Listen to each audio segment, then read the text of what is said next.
Praise lord అమ్మ. Good morning. Praise lord. దేవుని నామానికి మహిమ కలుగును గాక. అందరూ బాగున్నారమ్మా? ఎలా ఉన్నారు? దేవుని సన్నిధానంలో ఉదయకాలమున నిజంగా ప్రభుని స్తుతించే ధన్యతను ఆ దేవదేవుడు మనకిచ్చినందుకు దేవునికే మహిమ కలుగును గాక.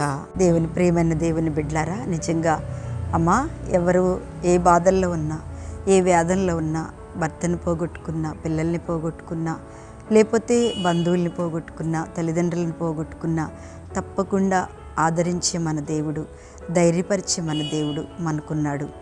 అందుకనే మనం ఎప్పుడు ఆ విశ్వాసంతో దేవుని వైపు మనం చూసినట్టయితే తప్పకుండా దేవుని కార్యం మన జీవితంలో దేవుడు జరిగిస్తాడు.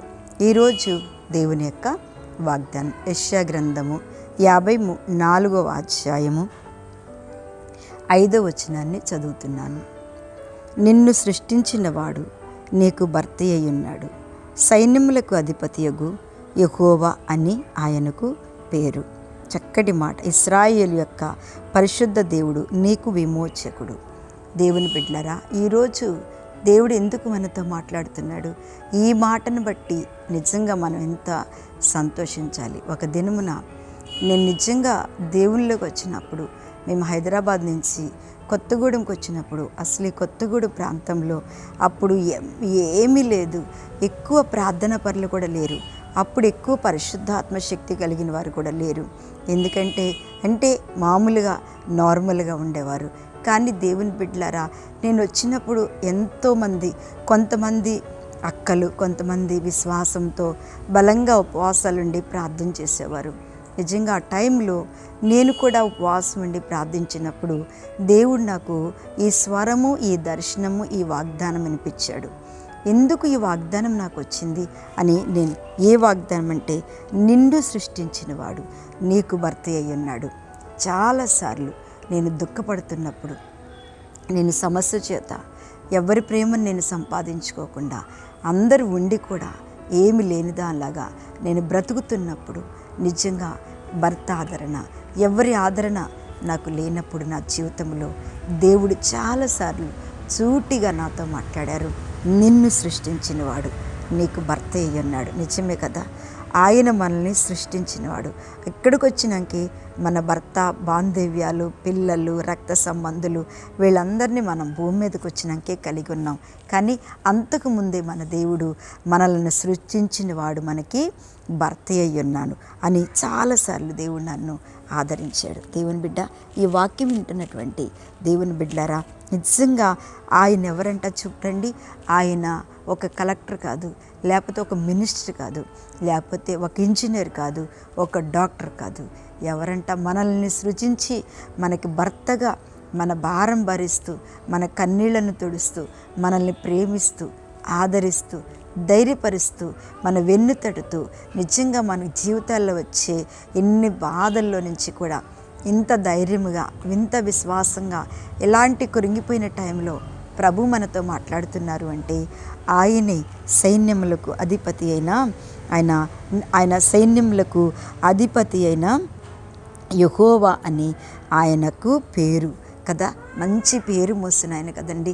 నిజంగా దేవుని బిడ్డలారా, మనం అంటాం నా భర్త మంచి పేరు మోసిన, నిజమే. కానీ బైబిల్లో కూడా ఉన్నారు. కానీ అంతకంటే అద్భుతమైన దేవుడు, అంతకంటే అద్భుతమైనటువంటి ఆయన మనల్ని సృజించాడు.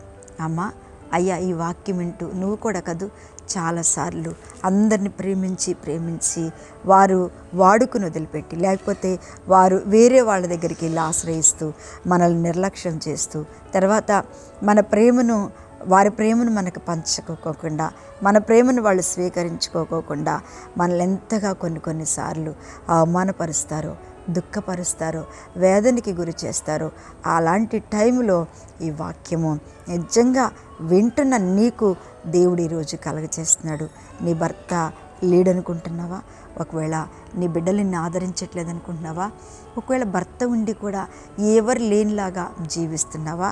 దేవుడు ఈ రోజునే సూటిగా ప్రభుయేసు మీతో మాట్లాడుతున్నాడు. ఏంటంట? నిన్ను సృష్టించినవాడు నీకు భర్త అయి ఉన్నాడు. మన భర్త అనగా నిజంగా భరించేవాడు.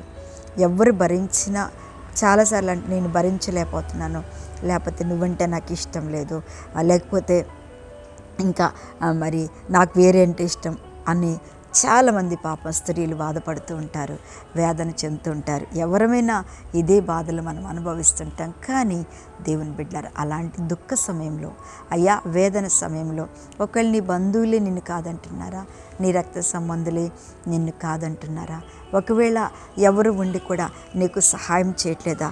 ఒక సహోదరి అలాగే బాధపడిందక్క, నాకున్నప్పుడు అందరూ నన్ను ప్రేమించారు, కానీ నాకేమీ లేనప్పుడు నన్ను విడిచిపెట్టారు. అవును, అలాంటి టైంలోనే దేవుడు మనకి వాగ్దానం చేస్తున్నాడు. ఏమని వాగ్దానం అంట? నిన్ను సృష్టించినవాడు నీకు భర్త. చాలామంది స్త్రీలు పాప నా దగ్గరికి వచ్చి ఏడుస్తూ ఉంటారు, బాధపడుతూ ఉంటారు. అక్క నా పరిస్థితి ఇది, అమ్మగారు నా పరిస్థితి, పాస్టమ్మ నా పరిస్థితి ఇది అని ఎంతోమంది మమ్మీ నా పరిస్థితి చెప్తూ ఉంటారు. కానీ దేవుని బిడ్డలారా, మీ అందరికీ కూడా మనందరము స్త్రీలమే కాబట్టి చాలా సమస్యల చేత, కానీ ఒక్క మాట అయితే చెప్పగలుగుతాను, మన ప్రార్థన తారుమారు చేస్తుంది. మన ప్రార్థన మన కుటుంబం అంతటిని రక్షిస్తుంది. నేను నా భర్త కొరకు చేసిన ప్రార్థన దేవుడు విని ఆయనను రక్షణలోకి నడిపించారు. నా బిడ్డల కొరకు చేసిన ప్రార్థన దేవుడు విని నా బిడ్డల రక్షణలోకి నడిపించాడు. టైం పట్టొచ్చు కొంతకాలం, కానీ భయపడబాకు అమ్మా, నీ భర్త ఆయనే, ఆయన సైన్యములకు అధిపతి యెహోవా. అంటే నువ్వు గొప్ప పేరు కలిగిన ఆయనను నీవు కలిగి ఉన్నావు. నీకు వాగ్దానం చేస్తున్నాడు, ఆయన చేయలేనిదంటూ ఏది నీకు లేదు, ఆయన సమస్తమును చేయగలడు. ఆమేన్, హల్లెలూయా. చెప్పు, నిజంగా నా దేవా, నీవు నిజంగా ఎంత భారంతో ఉన్నావో గుండె మీద చేయి పెట్టుకొని ప్రార్థన చేసుకో. నీకోసం నేను ప్రార్థన చేస్తాను. దుఃఖపడుతున్నావా, వేదన చెందుతున్నావా? ప్రభువా, నాకు ఉండి కూడా నేనేం అనుభవించలేకపోతున్నాను, ఈ శ్రమలు అనుభవించలేకపోతున్నానని బాధపడుతున్నావా? బాధపడకు. ఈ వాక్యం నీకే, దేవుడే నీతో మాట్లాడుతున్నారు. కళ్ళు మూసుకో, నీ ప్రార్థన నీ ముందు నడబోతుంది. అయ్యా సహోదరుడా, నీ ప్రార్థన నీ కళ్ళ ముందే తప్పకుండా కార్యాన్ని చూస్తావు. మహాపరిశుద్ధుడు, మహిమ కలిగిన తండ్రి, స్తోత్రములు. ఈ ఉదయకాలంలో నాయన మా అందరితో మాట్లాడావు. ధైర్యపరచండి, ఓదార్చండి. అయా సైన్యములకు అధిపతివైన మీరు ప్రతి ఒక్క బిడ్డకి భర్తగా మీరు నిలబడి ఉన్నందుకు స్తోత్రం చెల్లిస్తూ, తల్లిగా తండ్రిగా ఆదరించే దేవుడిగా ఉన్నందుకు స్తోత్రాలు చెల్లిస్తూ, ఈ రోజంతా అనారోగ్యంతో ఉంటే స్వస్థత ఇచ్చే పుట్టినరోజు, వివాహ దినము, అలాగే బాధ, దుఃఖము, వేదనలో ఉంటే నెమ్మదిచ్చి మీరు దీవించి ఆశీర్వదించమని యేసు నామమున అడుగుచున్నాను తండ్రి. ఆమేన్, ఆమేన్. ప్రైజ్ లార్డ్ అమ్మా. దేవుడు మిమ్మల్ని అందరినీ దీవించును గాక. ఆమేన్.